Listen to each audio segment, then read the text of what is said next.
Well, we got kicked out, and it was freezing.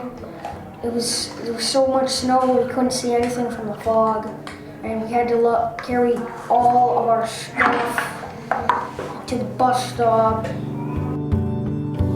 Me, my husband, and my two sons had to leave everything we owned at the apartment because we couldn't afford any storage to put our furniture and personal belongings in, so we just packed garbage bags with our clothes and anything that was really, important to us. And it was like 5:30 in the morning. It was a bad snowstorm, and we had almost a mile to walk. But it was a long, cold, wet walk. And I'm sitting here like, what? I mean, you got a kid, there's a kid, and you're gonna kick the kid out into the blistering cold with no one to help. I was just shocked, sad, and scared that I didn't know what was gonna happen next. I was working at a Dunks. I was 40-hour shift, working, paying rent, paying bills, and car insurance, just off of Dunkin' Donuts. Till this day, I have no idea how I did it. About 4 months after my son was born, my son's father started getting really abusive. I used to get black eyes. I had a fractured jaw. I had fractured wrists, all of the above. It got to the point my manager told me, any more bruises, I can't go to work. So she's taken away my job that's supporting me and my child. I had surgery and I stayed in the children's hospital for 32 days without eating or drinking, and I couldn't walk, and I had to go to a wheelchair because my tummy really hurted. All three of my kids got kept back because of the moving. Like we was in Danvers, Salem, then here. So they all got kept back. But since we moved to Columbia, my son he had a very nice report card this year. Very nice. From where we've been jumping around. He's brought his grades and everything back up. All I can do is just be there for them, Well, my dad got laid off 3 years ago. Ever since then, he kept finding jobs, but they didn't like him or his age, so they just didn't want him. So ever since then, he's been collecting cans to give us money for food. He goes to dumpsters, checks on sidewalks, goes to different dumpsters in different towns. My husband literally was getting cans out of the trash. That's how we would get toilet paper, shampoo, the necessities that you need. He was doing that. I mean, it's something that you never think you have to do, because he used to work. I even used to work. We had 2 cars. I mean, we were never like that. I just kind of felt a little like I'm poor, because most people don't really do that. Because my teacher sometimes she screams at me.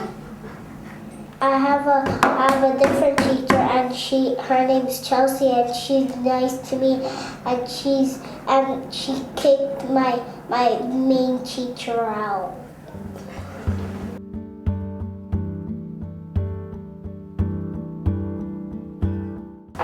I want to be a doctor when I grow up.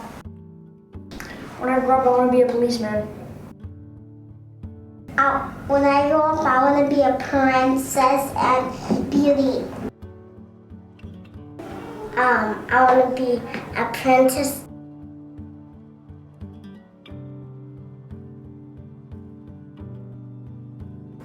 Okay, my hopes and dreams for my sons is that they graduate from high school. That would be my first. And hopefully, they'd go on to college, but if not, as long as they have a job and do good for themselves, I'd love to see that. That would be my goal, and for them to never be homeless, to never feel what me and my husband felt, like that we let them down. But I just want them to, remember what happened and not to fall down this lane, and I just want to be there for them. If they make mistakes, come to me. I have big hopes and big dreams for my son. He just has the best personality. He has potential. He's the smartest little boy, smartest 2-year-old, active 2-year-old that I know.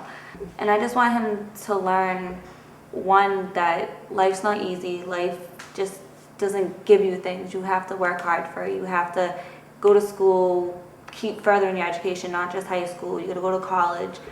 And not just that, you need to work priority-wise. You have to work. You can't, like I said, ask for things. You have to get it yourself.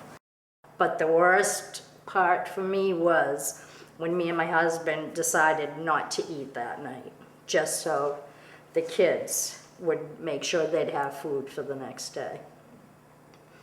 That was very hard.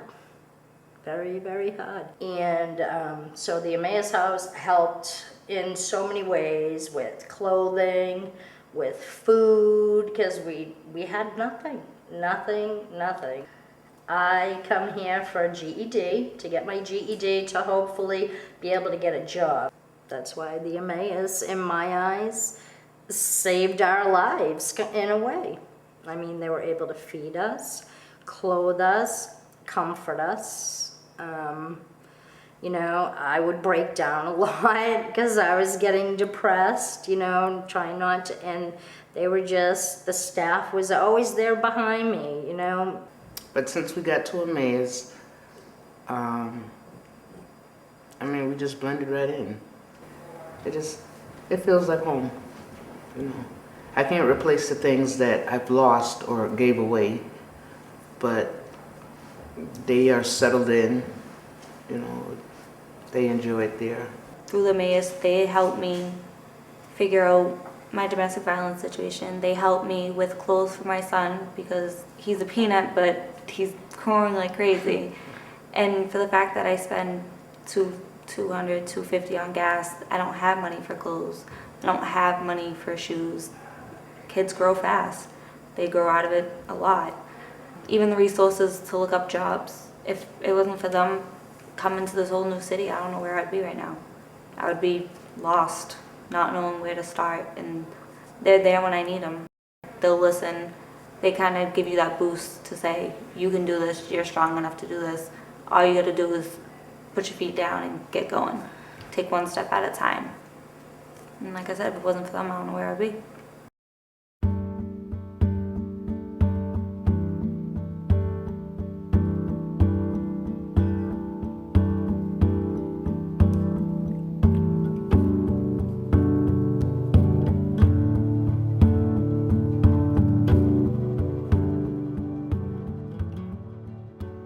First of all, I would like to thank the Emmaus for being here. Without them, I don't know where I would be. Never experienced this before, but through them, they taught me that anything is possible. We need all the support that we can get. Please support the Emmaus House. Without you guys, we would have nothing. Everything you donate to us, supply to us, or even give cash to the house, it goes all to us. It keeps our families together, keep our families strong. Without you guys, we would have nothing at all.